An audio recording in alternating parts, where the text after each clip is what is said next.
Well, Joe, finishes 1-0 here at Colchester. Fairly late goal. Just give us your thoughts on the performance.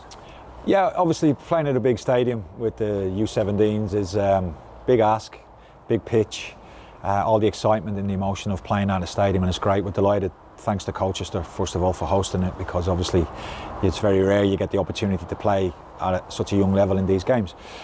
Yeah, we found that we had to find our way into the game. I thought we probably, the occasion probably took away one or two of our qualities in the first half, and we rushed one or two things maybe. Probably, needed probably half time to hang in there a bit. Obviously, Colchester missed the penalty, which probably gave us a bit of impetus, and we just needed a bit more urgency about us. And key thing was to stay in the game. The lads did it great. I thought in the second half we responded exceptionally well, and got the goal, which was always going to be difficult against the Cat 2 team. But we got the goal, and it looked like we could have got a couple more. But overall, in a really close game, we've come out victors in the cup, which is great.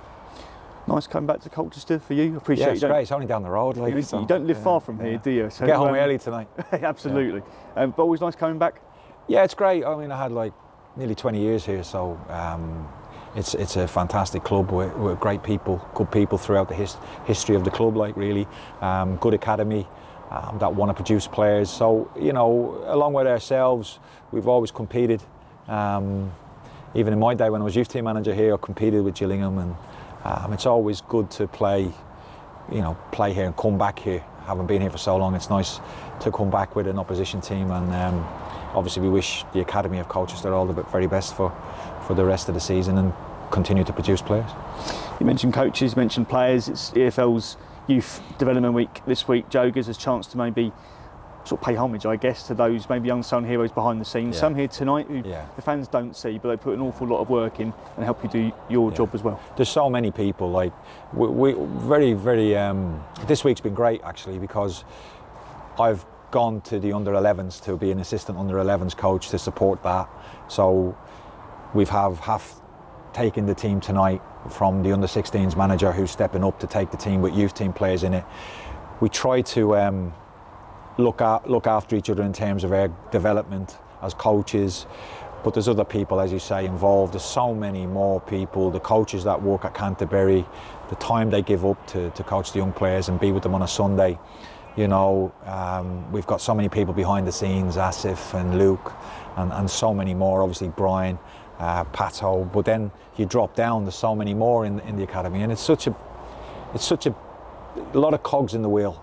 And it's like when they go out onto the pitch, it's the players, you see the players and you see the coaches, but it's not just that, it's the support from the parents. It's making sure emotionally the players can handle playing for Gillingham and trying to get themselves a contract. But overall, I think we do a good job here. I think we're very honest. We say it how we see it. We're very supportive of the team. And a lot of people, we need their support as well as a coach. We have so many people we can talk to and help, and that's what we try to do, and that's what we've been doing this week.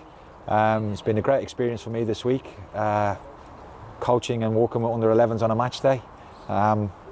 Wow, it's been great, and obviously Half has taken this youth team, as I've said, and we've hopefully learned a lot from tonight, and it's a great experience for everybody. How have you found the transition personally from coaching sort of first team players and then coming into sort of coach a younger cohort? Did it take you long really to adapt, or was there no adapting at all? It's the same principle? I think from a coaching point of view, straightforward enough. I think it's probably when you work with seniors for 21 years, they do things quicker and probably slightly better. Of course they do. They've got a bit more experience about them. At youth level, sometimes it breaks down very quickly. And that's the thing for me, the transition to staying patient and making sure we encourage, but also demanding. At the end of the day, if they want to represent Gillingham and go out onto the Priestfield, as a lot of the players did against Fulham, got to be ready for it. And that also takes intensity, that takes good attitude, that takes standards, and we want to drive those standards here. As the first team manager has said, it starts at the top, and they've set their standards, and we as a youth team need to follow them. And just finally, how would you assess the start of the season from a youth team perspective? Overall, in terms of performance, I think we've been good. I think we've had some big results against Cat 2 teams. Millwall, Colchester twice with pre-season as well. We've had a good start to the season in terms of winning games. However, performances have been good, and that's key. If I've got a good performance, it means the players are showing what we're trying to coach and listening to us, and that's the main thing for me. At youth level, it's performance based. When you're playing the cup competitions, that's when we can teach them how to win and game manage. But I think you're always looking for good performances and consistency, and we've seen that with some of the lads who've stepped up.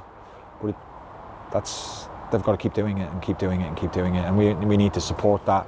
I think generally from a performance point of view, we've had a good start. Lovely. Joe, appreciate your time. No problem. Thanks ever so much. Bye bye.